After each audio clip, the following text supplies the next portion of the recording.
ہم جب بھی معیشت کی گروتھ کی بات کرتے ہیں، اپنی ایکسپورٹ کو بڑھانے کی بات کرتے ہیں، تو اس میں فورن ڈائریکٹ انویسٹمنٹ کا بھی ایک بڑا امپورٹنٹ رول ہوتا ہے کہ یہ جیسے جیسے بڑھے گی تو آپ کے ملک کی معیشت بھی بہتر ہوتی جائے گی۔ پچھلے 25 سالوں میں تو یہ ہو نہیں پایا۔ پچھلے 1-1.5 سال کے جو اقدامات ہیں اس کے نتیجے میں اب کچھ آگے حالات بہتر ہو سکتے ہیں؟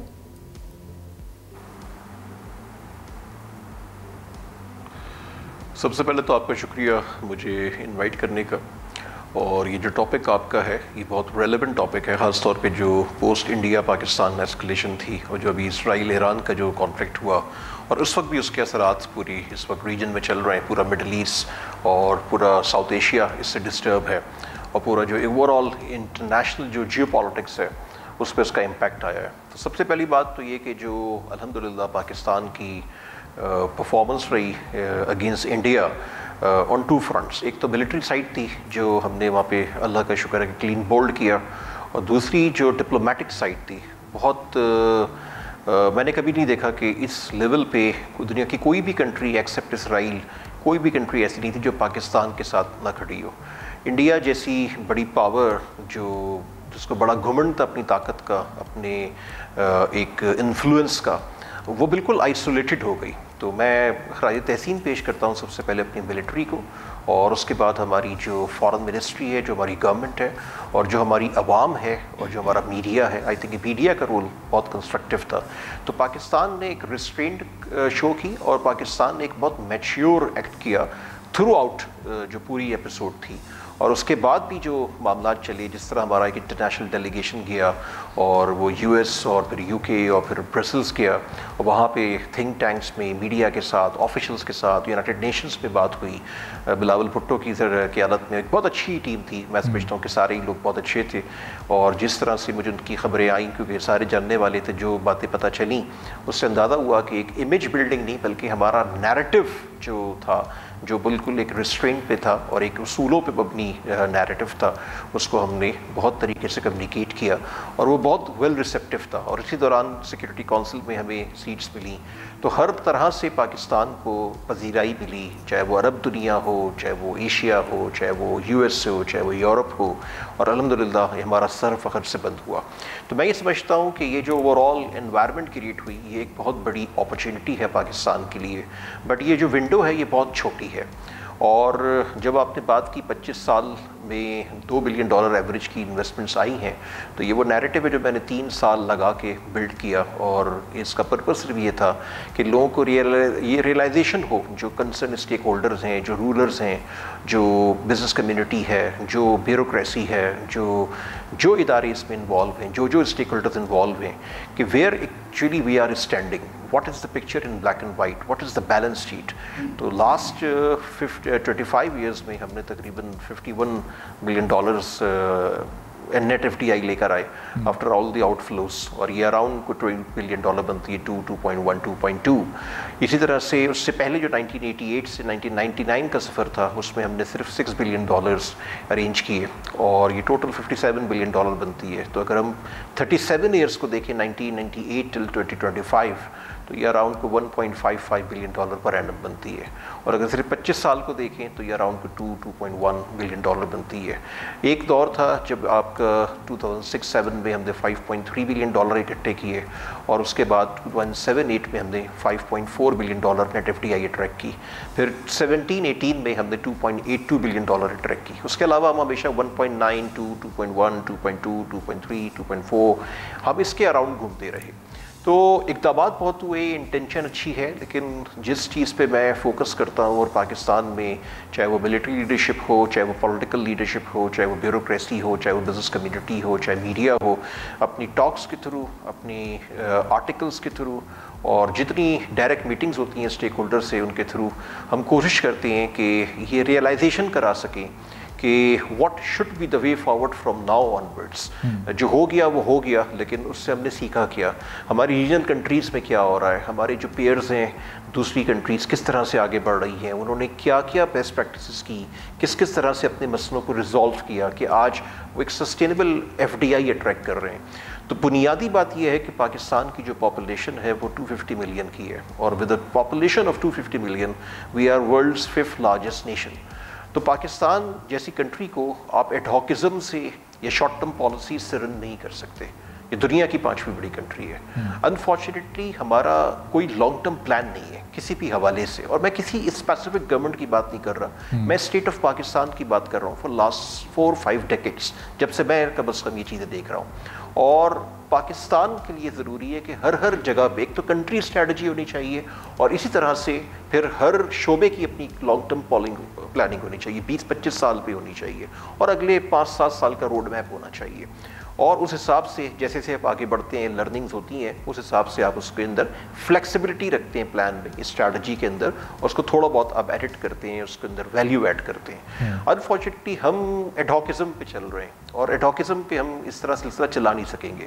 تو بنیادی بات یہ ہے کہ اگر ہم دنیا کی ٹاپ FDI کنٹریز کو دیکھیں اور پچھلے 20-25 سال کا ڈیٹا نکالیں, تو ہمیں یہ چیز نظر آئے گی کہ ان ساری کنٹریز نے الاؤ کیا اپنے ایگزسٹنگ انویسٹرز کو, جس میں ان کے فورن انویسٹرز بھی تھے, ان کے جس میں لوکل انویسٹرز بھی تھے, ٹو کریٹ دا ویلتھ. ان کو legal protection the, long term planning the, as of doing business وہاں پہ بہت نیکسٹ لیول تھا, وہاں پہ کاسٹ آف مینوفیکچرنگ کم تھی, کاسٹ آف ڈوئنگ بزنس کم تھی. یہ وہ سارے فیکٹرز تھے, یہ وہ سارے انگریڈینٹس تھے, یہ وہ سارے ڈاٹس تھے, جب وہ کنیکٹ ہوئے تو ایک بڑی پکچر بنی, اور وہ ایک FDI سسٹینیبل لے رہے ہیں. تو ہمیں یہ اندازہ لگانا چاہیے کہ جو پوٹینشیل ہے وہ ان سائڈ پاکستان ہے. جو پاکستانی انویسٹرز ہیں, یہ جو پاکستان میں فورن انویسٹر آلریڈی انویسٹ کر چکے ہیں, یہ آپ کے ایگزسٹنگ انویسٹرز کہلاتے ہیں. جب تک آپ ان کو مکمل فیسیلیٹیٹ نہیں کریں گے, آپ کبھی بھی سسٹینیبل FDI اٹریکٹ نہیں کریں گے. آپ کا بہت بڑا ایک طبقہ جو ہے وہ اوورسیز پاکستانیز کا ہے, دنیا بھر میں پھیلا ہوا ہے, وہاں سے ریمیٹنسز آتی ہیں, لیکن اگر ہم انویسٹمنٹس دیکھیں تو وہ انویسٹمنٹس نہیں آتی ہیں. اور یہ ہر دور میں ایسے ہی ہوا ہے, گورنمنٹ کسی کی بھی ہو. اور اگر ڈیٹا ہم دیکھیں اسٹیٹ بینک آف پاکستان کا, جیسے میں نے آپ سے لاسٹ 37 ایئرس کی بات کی, تو وہ more and less sub governments کی پرفارمنس ایک ہے. فار ایگزامپل 99 سے 2008 تک جنرل مشرف کی گورنمنٹ تھی, وی اٹریکٹڈ اراؤنڈ $18.9 بلین. پھر 8 سے 13 تک PPP کی گورنمنٹ تھی, وی اٹریکٹڈ $9.8 بلین. پھر 13 سے 18 تک PMLN کی گورنمنٹ تھی, وی اٹریکٹڈ $10.3 بلین. پھر PTI کی گورنمنٹ آئی کوئی 4.25 سال کی, جس میں وی اٹریکٹڈ $7.7 بلین. پھر PDM بند تھی, اس میں ہم نے کوئی 1.25 سال میں $1.55 بلین اٹریکٹ کیے. پھر کیئر ٹیکر سیٹ اپ ہوا 5 مہینے کا, جس کو سینیٹر کاکڑ رن کر رہے تھے, اس میں ہم نے $863 ملین اکٹھے کیے. اور اب جو یہ لاسٹ 1 سال گزرا ہے, اس میں ہم نے اراؤنڈ کو $1.97 بلین اکٹھے کیے ہیں. تو یہ جون کا اینڈ چل رہا ہے, تو میں ایکسپیکٹ کر رہا ہوں کہ مگین وہیں پہ $2.2 ملین نیٹ FDI پہ کھڑے ہوں گے. تو پرفارمنس وہیں پر ہے. باتیں بہت ہیں, کلیمز بہت ہیں, سعودیہ سے پیسے آ رہے ہیں, ہم نے کلیم کیا کہ $2.8 بلین کے معاہدے, ہم نے MOUs سائن کیے. تو ہمیں یہ انڈرسٹینڈ کرنا چاہیے کہ MOUs کی کوئی ویلیو نہیں ہوتی. MOUs ایک انڈرسٹینڈنگ ہوتی ہے, اس میں سے کوئی بھی ایک پروجیکٹ بھی فائنل نہیں ہوا. ہاں ریکوڈک پہ اور مائننگ کے حوالے سے میں سمجھتا ہوں کہ بہت بڑا پوٹینشیل ہے, اس پہ بڑا اچھا کام ہوا ہے. اس میں جتنے اسٹیک ہولڈرز ہمارے پاکستان میں ہیں, انہوں نے آؤٹ اسٹینڈنگ کنٹریبیوشن کی ہے. اور میں ایکسپیکٹ کرتا ہوں کہ یہ جو انویسٹمنٹس ہیں یہ اوور نائٹ نہیں ہوتی ہیں, یہ ہمیشہ ٹائم لگاتی ہیں. میرے وقت میں جب میں منسٹر تھا انویسٹمنٹ کا, تو اس وقت بھی ریکوڈک کی کہانی چل رہی تھی, ہم نے بڑا کام بھی کیا, اس میں ہم نے ریفائنری کی بات بھی کی, اس میں ہم نے ایگریکلچر کی بات بھی کی. تو یہ جو مائننگ والا سلسلہ ہے, یہ انشاءاللہ تعالیٰ میں امید کرتا ہوں کہ اس کی پازیٹیو آؤٹ کم آئیں گے. لیکن جو B2B اصل انویسٹمنٹ ہے, اس کے اندر میں نہیں سمجھتا کہ سعودی عرب سے فی الحال ہم کوئی چیز فائنل کر رہے ہیں. جس چیز کی ضرورت ہے وہ یہ ہے کہ جو ایگزسٹنگ انویسٹر پاکستان میں, ان کو جو فیسیلیٹیشن کی آپ بات کر رہے ہیں, اگلا سوال میرا اسپیسیفک اسی سے متعلق تھا, پاکستانی ان کو فیسیلیٹیٹ کریں. اگلا سوال میرا اسی سے متعلق تھا کہ یہ SIFC کی فارمیشن کے بعد بھی اس فیسیلیٹیشن کا کوئی آغاز آپ نے ہوتے دیکھا, یا عملی طور پر کچھ چیزیں بہتر ہوتے دیکھی ہیں, اور اس کے ثمرات ہمیں آنے والے کوئی 6 ماہ یا 1 سال 2 سال میں نظر آئیں گے, یا سچویشن ابھی بھی آپ پہلے ہی جیسی دیکھ رہے ہیں, جب کوئی فیسیلیٹیشن کا کوئی پلیٹ فارم واضح موجود نہیں تھا, کوئی ایک اسپیسیفک ایسی جگہ موجود نہیں تھی جہاں انویسٹرز کو فیسیلیٹیٹ کرنے کی بات کی جائے؟ دیکھیں SIFC کا کانسیپٹ بہت اچھا ہے. جب میں منسٹر تھا تو میں اسی فارمولے پہ کام کرتا جو SIFC کام کر رہی ہے. میرا یہ تھا کہ جو پولیٹیکل گورنمنٹ ہے وہ ملٹری, بیوروکریسی اور پرائیویٹ سیکٹر کے ساتھ کولیبریشن میں کام کرے. This should be the formula in our country. اور یہ فارمولا SIFC نے کیا, ان کی انٹینٹ اچھی ہے, انہوں نے اپنے طور پہ کچھ بہت اچھے کام کیے. لیکن ہمارا جو نمبر ہے وہ یہ بتا رہا ہے, ڈیٹا یہ بتا رہا ہے کہ ہم کھڑے وہیں پر ہیں اور یہیں پہ کھڑے رہیں گے. کیونکہ ہوتا یہ ہے کہ جس چیز کی ضرورت ہے, SIFC کا رول ہونا چاہیے جو ہمارے جن کنٹریز سے اسٹریٹجک معاملات ہیں وہاں پہ وہ فیسیلیٹیٹ کرے, اور جو ہم نے روڈ بلاکس ریموو کرنے, جو بیریئرز ریموو کرنے, جو ریڈ ٹیپس ریموو کرنے, اس پہ وہ اپنا کنٹریبیوشن کرے. اس کے علاوہ ایک سول انسٹیٹیوشن ہے بورڈ آف انویسٹمنٹ, اس کی آپ کمپلیٹ ریسٹرکچرنگ کریں. وہاں کوئی ایچ آر پالیسی نہیں ہے, وہاں کوئی KPIs کا سسٹم نہیں ہے. وہاں پہ آپ پبلک سیکٹر کے اچھے لوگوں کے علاوہ پرائیویٹ سیکٹر کے لوگ لے کر آئیں. دنیا بھر میں اگر آپ دیکھیں انویسٹمنٹ بورڈس کو, انویسٹمنٹ منسٹریز کو, تو وہاں ہر سیکٹر کے جو ایکسپرٹس ہوتے ہیں آپ ان کو انگیج کرتے ہیں. تو جو پبلک پرائیویٹ پارٹنرشپ جو ہوگی, جو پرائیویٹ سیکٹر کے پریکٹیشنرز آئیں گے, جو آپ کی بیوروکریسی کے اچھے لوگ ہوں گے, کمپیٹنٹ لوگ ہوں گے, ریلیونٹ لوگ ہوں گے, یہ جو میرج ہے, یہ جو کولیبریشن ہے, دس از نیڈ آف دی آور. اسی طرح سے ہم نے کوئی 6 ادارے قائم کیے ہوئے. ایک SIFC ہے, ایک بورڈ آف انویسٹمنٹ ہے, پھر 4 پروونشل بورڈز ہیں. یہ ایک آرگنائزیشن ہونی چاہیے, اس کے بعد سبسڈریز ہونی چاہیے, اور SIFC اور BOI کو اسٹرانگ کولیبریشن میں کام کرنا چاہیے. پھر یہ معاملات صحیح ہوں گے. اور یہ فوکس ہونا چاہیے کہ ہم اگلے 2-3 سال اپنے ایگزسٹنگ انویسٹرز کو ایک نیکسٹ لیول پہ سپورٹ کریں گے, ان کو موٹیویٹ کریں گے. جب تک آپ یہ کام نہیں کریں گے اس وقت تک آپ سسٹینیبل FDI اٹریکٹ نہیں کریں گے. پھر یہاں پہ جو کاسٹ آف ڈوئنگ بزنس ہے, پاور کے مسئلے ہیں, پھر اس کے بعد لا اینڈ آرڈر کا ایشو ہے, پھر اس طرح سے ملٹیپل ادر آئٹمس ہیں جہاں پر ایک آپ کو بزنس کو اپرچونٹی دینی ہوگی کہ وہ آگے بڑھ سکے. دنیا میں اسی طرح سے ہوتا ہے اور پاکستان میں بھی اسی طرح سے ہوگا. دیر از نو ادر وے. آپ کچھ کر لیں, یہ دیر از نو ادر وے. جب تک یہ سیٹسفائی نہیں ہوں گے, جب تک یہ ویلتھ کریٹ نہیں کریں گے, جب تک یہ اگر باہر سے کولیبریشنز نہیں کریں گے, باہر سے GVs نہیں کریں گے, تو یہ FDI آٹومیٹیکلی آنا شروع ہوگی. میں یہ نہیں کہہ رہا کہ آپ FDI پہ فوکس نہ کریں, FDI پہ فوکس کریں جہاں سے آپ کو امید ہے, لیکن پہلے اپنے گھر کو صحیح کریں.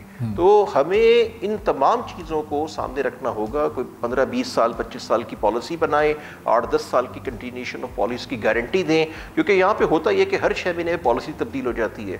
پھر ہم ریلیونٹ سیکرٹریز نہیں رکھتے ہیں, ہم ریلیونٹ منسٹرز نہیں رکھتے ہیں, ہم جو ہے وہ انکمپیٹنس کا شدید ایشو ہے. پھر ایک سیکرٹری اچھا پرفارم کرتا ہے, کوئی بھی منسٹری ہو پاکستان میں, اس کو آپ 6 مہینے میں تبدیل کر دیتے ہیں. تو جو پرفارمنس ہے وہ اس کی بیس پہ آپ کی اپوائنٹمنٹس ہونی چاہیے, ریلیونس کی بیس پہ اپوائنٹمنٹ ہونی چاہیے, قابلیت کی بیس پہ اپوائنٹمنٹ ہونی چاہیے, اور ساتھ میں منیمم جو اپوائنٹمنٹ سیکرٹریز کی, ایڈیشنل سیکرٹریز کی, بیوروکریٹس کی ہے, وہ 3 ایئرس کے لیے ایک منسٹری بھی ہونی چاہیے. ایک سیکرٹری آتی ہے, وہ 6 مہینے میں چیزیں لرن کرتا ہے, 2-4 مہینے بعد اس کی ٹرانسفر ہو جاتی ہے. اسی طرح سے ہم ریلیونٹ انڈیویجولس کو رکھیں. اور یہ جو ہم نے 6 ادارے بنائے ہوئے, ٹارگٹ ایک ہے, الگ الگ ریسورسز ہیں, الگ الگ فنڈز ہیں, اس کا کوئی فائدہ نہیں ہوگا. اس کی کولیبریشن ہونی ضروری ہے. یہ 4 پروونشل بورڈز ختم ہونے چاہیے, ان کو سبسڈری کے طور پہ کام کرنا چاہیے, اور SIFC کو ایک اسٹرانگ کولیبریشن میں BOI کے ساتھ کام کرنا چاہیے, تب جا کے یہ کام بنے گا. اکیلے SIFC, اکیلے BOI کام نہیں کر پائے گی, اور BOI کی کمپلیٹ ریسٹرکچرنگ کی ضرورت ہے. تو اس ریسٹرکچرنگ کو آپ کریں, وار فوٹنگز پہ کریں, اور اس میں قابل لوگ لے کر آئیں.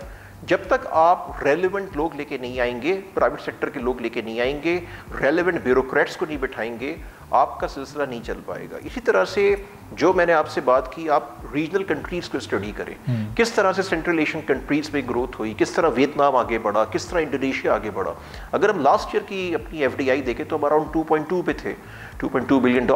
آپ کا جو انڈیا تھا وہ $49.7 بلین تھا, انڈونیشیا جو ہے وہ $47 بلین تھا, ویتنام $36.7 بلین تھا, UAE جو آپ کا ہے وہ $30.7 بلین تھا, چائنا آپ کا $33 بلین تھا, کویت آپ کا جو قطر ہے وہ $29.1 بلین تھا, اسی طرح ٹرکی کو $12 بلین پہ تھا, ملیشیا $9 بلین تھا. آپ کی 8 افریقن کنٹریز کی جو FDI تھی, نیٹ FDI, وہ ہم سے زیادہ تھی, including Egypt, including South Africa, یہ بھی سجیسٹ کیجئے گا کہ ان کنٹریز سے اور ان ریجنل کنٹریز سے ہمیں کون کون سے پازیٹیوز ایڈاپٹ کرنے کی ضرورت ہے, کیونکہ ہمارے یہاں سب سے میجر ایشو ہے کاسٹ آف ڈوئنگ بزنس کا. یہ ایک بڑا چیلنج ہے. اس چیلنج کو کیسے ہم نے اوورکم کرنا ہے؟ ہر کنٹری کی بیسٹ پریکٹسز سیکھے. جہاں پہ 8 سال پہلے 10 سال پہلے ہمارے جیسے مسئلے تھے, انہوں نے اس پہ کیا کیا اقدامات لیے, کیا کیا پالیسیز اڈاپٹ کی, ان کو اسٹڈی کریں. ہمارے یہاں ہوتا ہی ہے کہ کوئی منسٹر آتا ہے وہ کلکل بن جاتا ہے. جب تک آپ لرن نہیں کریں گے, جب تک آپ بیسٹ پریکٹسز کو نہیں انڈرسٹینڈ کریں گے, اپنی اسٹریٹجی نہیں بنائیں گے. ہر منسٹر کی, ہر سیکرٹری کی اپنی پالیسی ہے. پاکستان وہیں پہ کھڑا ہے. پاکستان کی 250 ملین پاپولیشن جیسے آپ کو میں نے بتائی, اس کے لیے آپ کو ایک لانگ ٹرم پلان بنانا پڑے گا. There are hundreds of presentations available in every ministry, but ہر جاتے ہوئے منسٹر کے ساتھ, ہر آتے ہوئے سیکرٹری کے ساتھ آپ کی پالیسی, آپ کا قبلہ کعبہ چینج ہو جاتا ہے. یہ سب وجوہات ہیں, آپ کی روٹ کازز ہیں, جس وجہ سے آپ 25 سال سے اگر ایک چیز کنسسٹنٹ پاکستان میں ہے تو وہ آپ کے FDI کا نمبر ہے, اور یہ FDI ایسے ہی چلتی رہے گی. میں آپ کو گارنٹی کرتا ہوں کہ FDI ایسے ہی چلتی رہے گی جب تک ہم وہ اسٹیپس نہیں لیں گے جب تک ہم ان انگریڈینٹس کو انکارپوریٹ نہیں کریں گے جس کی ہمیں ضرورت ہے, جب تک ہم بیلنس شیٹ کو بلیک اینڈ وائٹ میں نہیں دیکھیں گے. اسی طرح سے ہمیں بہت زیادہ کلیمز نہیں کرنے چاہیے کہ آج یہاں سے $10 بلین آ رہے ہیں, وہاں سے $15 بلین آ رہے ہیں, آتا کچھ بھی نہیں ہے. تو ہمیں یہ ریئلائز کرنا چاہیے کہ کون سی 6-8 کنٹریز ہیں جہاں سے پیسے آ سکتے ہیں, ان کی جو ہماری فورن مشنز ہیں ان کو بھی ہم امپاور کریں. فار ایگزامپل سعودی عرب کے مشن میں 16 افسر ہیں, اس میں بھی 5-6 ہوں گے جو اس لیول کے کمپیٹنٹ لوگ نہیں ہوں گے. وہاں پہ آپ کی 3 ملین کی پاپولیشن ہے, تو چند بلین روپیز آپ اس پورے مشن پہ خرچ کریں, کیونکہ آپ بات کر رہے ہیں بلینز آف ڈالر کی. جس طرح کارپوریٹ میں ہوتا ہے جو آپ کے ٹاپ کسٹمرز ہوتے ہیں آپ ان کو زیادہ پیسے خرچ کرتے ہیں, آپ اس پہ اسپیشل ٹیم لگاتے ہیں, آپ اس کی اسپیشل ایفرٹ کرتے ہیں. یہ پورا ایک جو گیم ایف ڈی آئی کا ہے اور جو پورا ایک جو انٹرنل جو انوائرمنٹ آپ نے کریٹ کرنی ہے for the existing investor, this is all about the corporate sales. تو اصل جس طرح کچھ کنٹریز پر ہمیں فوکس کرنا پڑے گا, کیا اس طرح کچھ اپنے اسپیسیفک سیکٹرز چیزوں کو پچ نہیں کریں گے, کچھ اسپیسیفک سیکٹرز پر بھی فوکس کرنا پڑے گا کہ کن سیکٹرز میں ہمیں ایسی ایف ڈی آئی چاہیے جو پروڈکٹیو ہو, جہاں جاب کریشن بھی ہو, جو گروتھ بھی لا سکے. کچھ ایسے سیکٹرز کا بھی ہمیں تعین کرنا پڑے گا اور پھر انہی پر فوکس کرنا پڑے گا. مائننگ کے ساتھ کچھ اور ایسے سیکٹرز پر اگر آپ روشنی ڈال سکیں. دیکھیں آپ کا پورا ہیلتھ کیئر کا سیکٹر ہے جو بہت بڑا سیکٹر ہے, پھر آپ کا ٹورزم ہے, پھر آپ کا ایگریکلچر پہ بہت زیادہ فوکس ہے, مائننگ ایک بہت بڑا سیکٹر ہے, اسی طرح سے انفراسٹرکچر پہ بہت کام ہو سکتا ہے. تو سیکٹرز بہت سارے ہیں, لیکن اگین میں آپ سے بات کرتا ہوں کہ جب تک ایگزسٹنگ انویسٹرز کو فیسیلیٹیٹ نہیں کریں گے اس وقت تک آپ ایف ڈی آئی اٹریکٹ نہیں کر پائیں گے. یہ میں نہیں کہہ رہا, یہ آپ کا اسٹیٹ بینک آف پاکستان کا لاسٹ 37 ایئرس کا ڈیٹا کہہ رہا ہے, اور ڈیٹا کبھی جھوٹ نہیں بولتا. تو ہمیں جو کام کرنا چاہیے ڈیٹا کی بیس پہ کرنا چاہیے, ہمیں ایزمپشنس کی بیس پہ ایک کنٹری کی پالیسی نہیں بنانی چاہیے. اور جو پالیسی بنانی چاہیے وہ اگلے 20-25 سال کی پالیسی بنانی چاہیے, جس میں روڈ میپ آپ کو 25 سال کا نہیں بنا سکتے, تو روڈ میپ اگلے 4-5 سال کا 6-7 سال کا بناتے ہیں, اس کو فالو کرتے ہیں, اس کے KPIs دیکھتے ہیں, لرننگ کے ساتھ اس کو آپ فردر ایڈٹ کرتے ہیں, اس کو اپ گریڈ کرتے ہیں. جو آپ کی بیسٹ پریکٹسز ہوتی ہیں, جہاں پہ آپ کو فیلیورز ملتے ہیں, آپ وہ لرننگ سے آگے بڑھتے ہیں. لیکن اگر ہم کورس کریکشن نہیں کریں گے, میں آپ کو ایگزامپل دیتا ہوں سعودی عربیہ کی. سعودی عربیہ کا جو 2030 ویژن تھا وہ بہت ایمبیشیس تھا. ان 2023 دے ریئلائز کہ یہ اوور ایمبیشیس ہے, یہ ڈیلیور نہیں ہو پائے گا, اور یہ کہ ڈیلیور نہیں ہوا تو ہمارا سارا سسٹم آؤٹ ہو جائے گا. تو 2024 was the year for course correction, اور اب اس کا جو ایکچوئل سائز تھا وہ ریڈیوس ہو کے 70% پر آ گیا ہے. اور اب وہ چیز ایسی ہے جو شاید 2030 نہیں 2029 میں کہتے ہیں اچیو کر لیں گے. میں سعودی گورنمنٹ کے ساتھ کام کرتا ہوں, میں آپ کو بڑی ذمہ داری سے بتا رہا ہوں کہ ایگزیکٹلی یہ ہوا ہے. ہمارے یہاں مسئلہ یہ ہے کہ ہم غلط پالیسی لے کے چلتے ہیں, پھر اس پہ ریجیکٹ ہو جاتے ہیں, اور اس پہ ہم فیک کلیمز کرتے ہیں. یہ ہر گورنمنٹ میں ایسے ہی ہوتا ہے. ہمیں یہ دیکھنا چاہیے کہ پاکستان کے لیے کیا بہتر ہے, پاکستان کو کس چیز کی ضرورت ہے. جب تک جیسے ہم اپنی کمپنی میں ایک بیلنس شیٹ دیکھتے ہیں, جس طرح ہم اپنی کمپنی سے بلیک اینڈ وائٹ میں پکچر کو دیکھتے ہیں, جب تک ہم پاکستان کی پکچر کو بلیک اینڈ وائٹ میں نہیں دیکھیں گے, پاکستان کی بیلنس شیٹ نہیں دیکھیں گے, اپنے ریسورسز کو انڈرسٹینڈ نہیں کریں گے, اپنے پازیٹیو نیگیٹیوز کو نہیں دیکھیں گے, ایک لانگ ٹرم پلان نہیں بنائیں گے, ہم اسی طرح سے ایک بھور کا شکار رہیں گے. تو ہمیں کورس کریکشن کی ضرورت ہے, اور ہمیں یہ کرج دکھانی چاہیے, ہمیں یہ ایبلٹی رکھنی چاہیے کہ اگر ہم سے کوئی غلط فیصلہ ہو گیا ہے اور وہ سکسیزفل نہیں ہو پا رہا, تو ایک کنسلٹیشن سے اس کی کورس کریکشن کریں اور چیزوں کو تھوڑا سا فلیکسیبلٹی کے ساتھ گریجولی چینج کر کے آگے بڑھیں. اس کے رزلٹ خود بخود صحیح آئیں گے.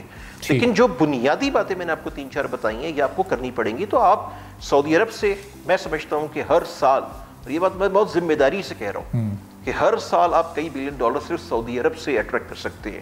Today Saudi Arab is the place. ریاض کو میں کہتا ہوں کہ ریاض is the most happening place in the world as far as the business and economy is concerned.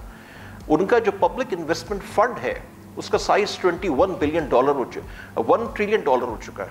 By 2030 they will cross $2 trillion. ہم بات کرتے ہیں کہ ہم دنیا کی 5ویں بڑی کنٹری ہیں. مجھے ان کے آفیشل سے بات کی, منسٹر نے بات کی, ازبکستان جس کی پاپولیشن 3.5 کروڑ ہے, اس میں پچھلے 5 سال میں وہ $21 بلین انویسٹ کر چکے ہیں. ہمارے یہاں کتنے ڈالر انویسٹ کیے؟ ہمارے یہاں ایک سبسڈی چلتی ہے, ایک دنیا تبدیل ہو چکی ہے, گیو اینڈ ٹیک ہوتا ہے. جب تک ہم بینکیبل پروجیکٹس نہیں بنائیں گے, جب تک ہم ایک جینوئن فیزیبلٹی نہیں دیں گے, جب تک ہم انڈورس نہیں کریں گے, ہم چیزوں کو آگے نہیں بڑھا سکتے. Same is the case of UAE, same is the case of Qatar. China وغیرہ ابھی بھی سب سے بڑا FDI کنٹری ہے, جہاں سے سب سے زیادہ FDI آتی ہے. ہانگ کانگ سے نمبر 2 پر آتی ہے. لیکن چائنا کا جو ایکچوئل پوٹینشیل ہے اس کا ہم 5% بھی اویل نہیں کر پا رہے. تو چائنا کے ساتھ ہمیں کیا کرنا ہے, پھر چائنا کے ساتھ ہم ہیومن ایکسپورٹ کر سکتے ہیں. ان کا سب سے بڑا ایشو جو ہے وہ ایجنگ کا ہے. اس وقت کوئی ان کی 20 کروڑ کی پاپولیشن ہے جو 68+ ایئرز ہے.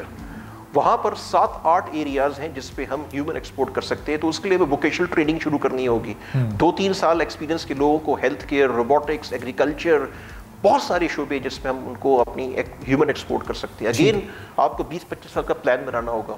ناؤ امیجن کہ اگر آپ کچھ ملین اپنے نوجوانوں کو چائنا بھیجتے ہیں اگلے 10-15 سالوں میں, تو کتنی ریمیٹنسز آئیں گی. اور چائنا کہاں پہ چلا گیا؟ یہ وہ نہیں ہے جو آپ کے مزدور جاتے تھے پہلے مڈل ایسٹ میں, یہ وہ ہے جو آپ کا ایجوکیٹڈ سرکل جائے گا, جو ایک ہنر جس کے پاس ہوگا وہ جائے گا, اور کل وہ چائنا میں ہوگا, کل وہ چائنا سے آگے بڑھے گا. آپ انڈین ڈائسپورا کو دیکھ لیں, ان کی کتنی بڑی اسٹرینتھ ہے. تو اس طرح آپ کی اسٹرینتھ بڑھے گی. سبسکرائب کریں اور بیل دبائیں تاکہ کوئی خبر رہ نہ جائے.